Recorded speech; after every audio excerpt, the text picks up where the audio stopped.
Let's start with a bold question. How can a continent so rich in natural resources, culture, and human potential be labeled as poor?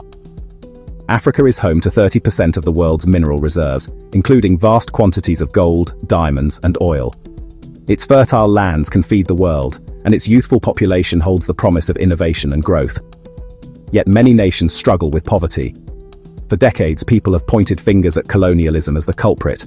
And let's be clear, it was brutal, exploitative, and left deep scars. But here's the twist. It's not the only reason Africa is where it is today.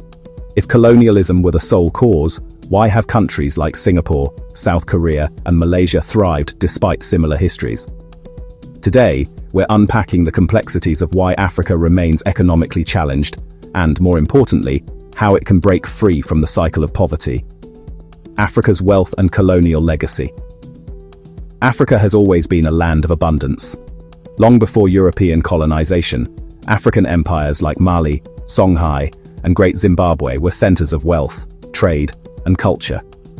Timbuktu was the intellectual capital of its time, home to thousands of manuscripts on science, medicine, and philosophy.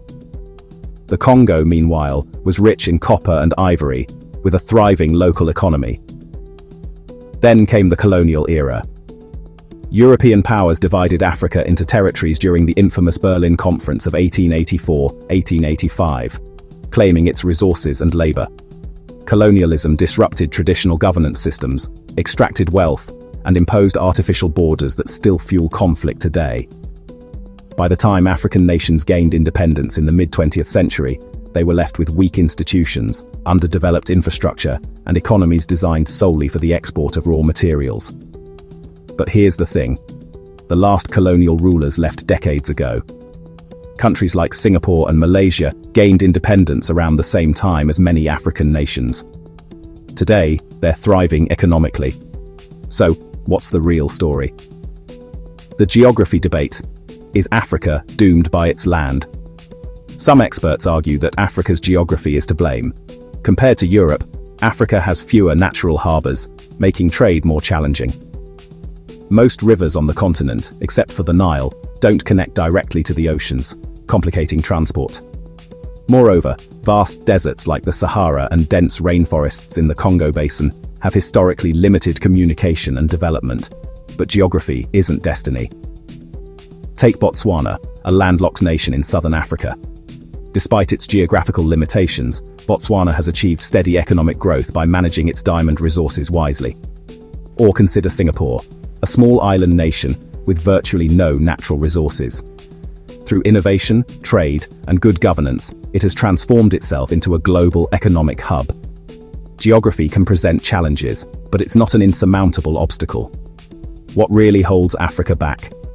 Let's dive into the root causes. 1. Weak governance and corruption.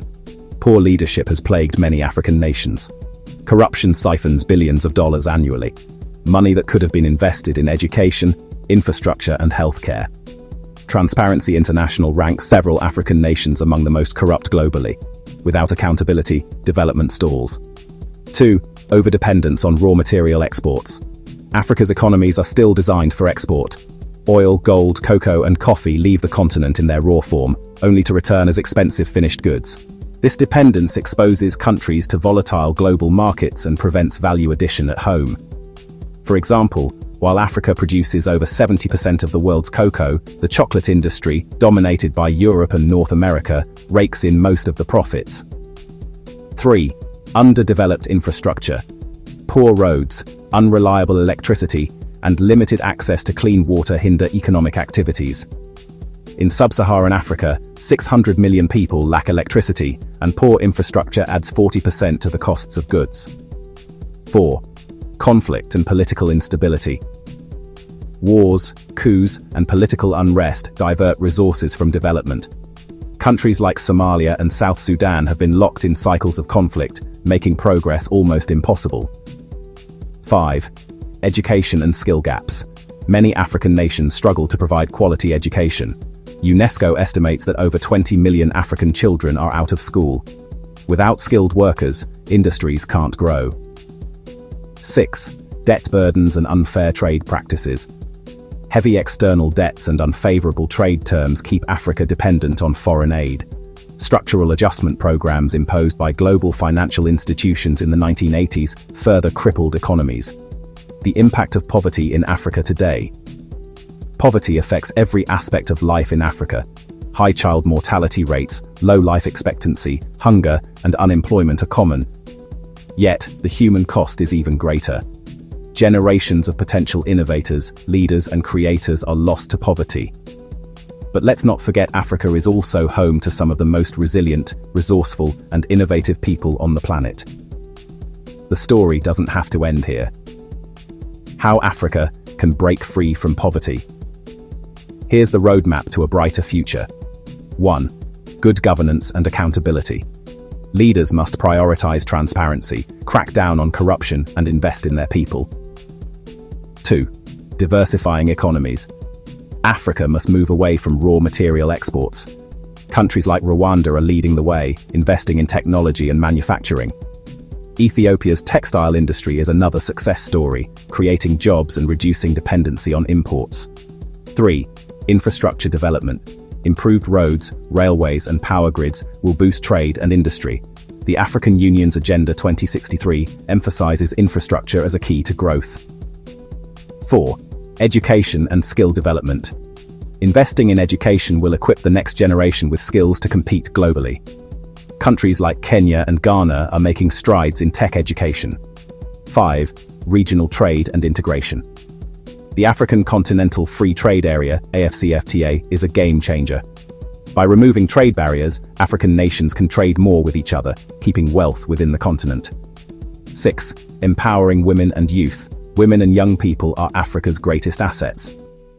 Programs that support entrepreneurship and education for these groups can transform economies. 7. Sustainable development. Balancing economic growth with environmental preservation is crucial.